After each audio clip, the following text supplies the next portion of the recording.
आज दिनांक 2 मे 2025 वार शुक्रवार आणि आजच्या वास्तविकता संग्रहाचे शीर्षक आहे दैवी साराच्या संपूर्णतेने भरलेले आणि त्याकरिता वचन घेण्यात आलेले आहे इफिस्करास पत्र याचा 3रा अध्याय आणि 19वे वचन. हे तुम्ही सर्व पवित्र लोकांसह समजून घ्यावे व बुद्धीस अगम्य अशी ख्रिस्ताची प्रीती ओळखून घ्यावी, म्हणजेच तुम्ही देवाच्या सर्व पूर्णते इतके परिपूर्ण व्हावे. परमेश्वराच्या पूर्णते इतके परिपूर्ण असणे म्हणजे दैवी साराच्या संपूर्णतेने भरणे, त्याच्या अस्तित्वाने परिपूर्ण होणे. कलसेकरास पत्र याचा 1 अध्याय 27वे वचन म्हणते, ख्रिस्त तुमच्यामध्ये गौरवाची आशा आहे. हा याचा अर्थ आहे. अस्पष्टतेसाठी जागा राहत नाही. आपण देवाने भरलेले आहोत. आपण स्वर्गात गेल्यावर नाही तर इथे आणि आत्ता पृथ्वीवर या जीवनात आपण देव प्रकारचे सहकारी आहोत. कल्पना करा की तुम्ही देवाने त्याची शक्ती, बुद्धी आणि वैभव यांनी इतके भरलेले आहात की तुमच्यामध्ये भीतीला स्थान नाही. म्हणूनच आपण ख्रिस्ती म्हणून धैर्यवान आहोत. आपण भीतीला जागा देऊ शकत नाही, कारण आपण देवाच्या परिपूर्णतेने भरलेले आहोत.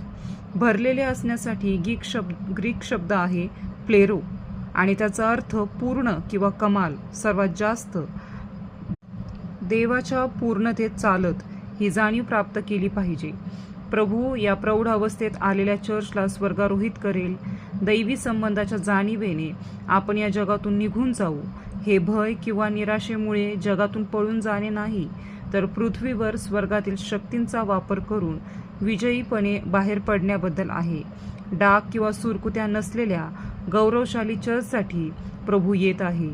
असे चर्च ज्याने त्याचे दैवी जीवन पूर्णपणे स्वीकारले आहे आणि प्रदर्शित करत आहे. तर ह्या समजूतदारपणापर्यंत या आणि या जाणीवेने जगा.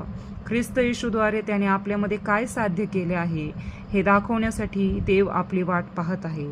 हालेलुया. या ठिकाणी एक घोषणा आहे. ही घोषणा तुम्ही माझ्या मागे म्हणू शकता.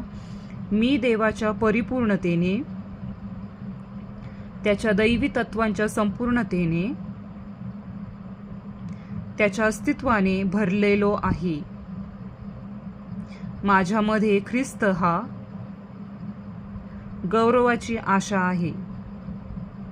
मी त्याच्या सामर्थ्याने, शहाणपणाने आणि गौरवाने परिपूर्ण आहे आणि मी या सत्याच्या जाणीवेत चालतो. त्याची शक्ती, शहाणपण आणि